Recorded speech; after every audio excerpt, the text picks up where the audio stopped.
Yes నేను మనిషినే, నువ్వు మనిషి అయితే నన్ను మనిషిగా గుర్తించు, ఇద్దరు మనుషులుగా కలిసి బతుకుదాం అనే ప్రాతిపదిక మీద మన కుటుంబాలు లేకపోవడం, మన పెళ్లిళ్ళన్నీ వ్యాపారాలుగా మారిపోవడం, ఇది కారణం.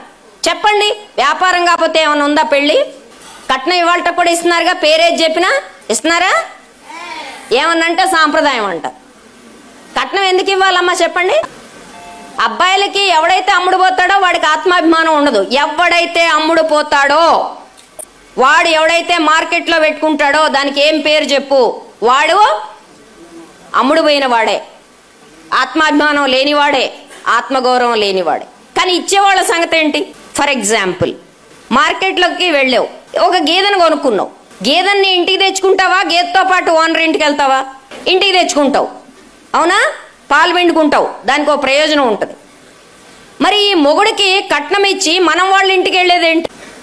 కొనుక్కున్నావు కదా కట్నం ఇచ్చి, నీ ఇంటికి కదా తెచ్చుకోవాలి. నువ్వు తెచ్చుకొని చెయ్యి, ఇంటి పని చేయి, నేను కొనుక్కున్నానని కదా చెప్పాలి. వాళ్ళు ఏమంటారంటే, నిన్ను పోషించుతున్నాం కాబట్టి, జీవితాంతం పోషించాలి కాబట్టి ఈ వరకట్నం ఇవ్వాలి అంటారు. అంటే నువ్వు చెప్పేది అబద్ధమే కదా. పెళ్లి పవిత్రమైనది, కుటుంబం అంతకంటే గొప్పది అని నువ్వు చెప్పేవన్నీ అబద్ధాలే కదా. అబద్ధాలు కాబట్టే నన్ను పోషించటానికి ఆ మనిషికి కట్నం ఇవ్వాలని నువ్వు అంటున్నావు. అంటే ఇంకా ఇది అబద్ధం. ఎంత అబద్ధం అంటే, నువ్వు ఇంట్లో చేసే పని మొత్తం లెక్కేస్తే ఆ మొగుడి జీతం కంటే ఎక్కువ అవుతుంది. కానీ దీనికి విలువ కట్టకుండా, మనం చేసే చాకరీకి విలువ కట్టకుండా నిన్ను జీవితాంతం పోషిస్తున్నాను అని మన దిక్కుమాలిన వాళ్ళుగా, అడుక్కునే వాళ్ళుగా తయారు చేసే సామాజిక వ్యవస్థ అంటుంది నేను ఆడవాళ్ళకు గౌరవం ఇస్తున్నాను అని చెప్పి.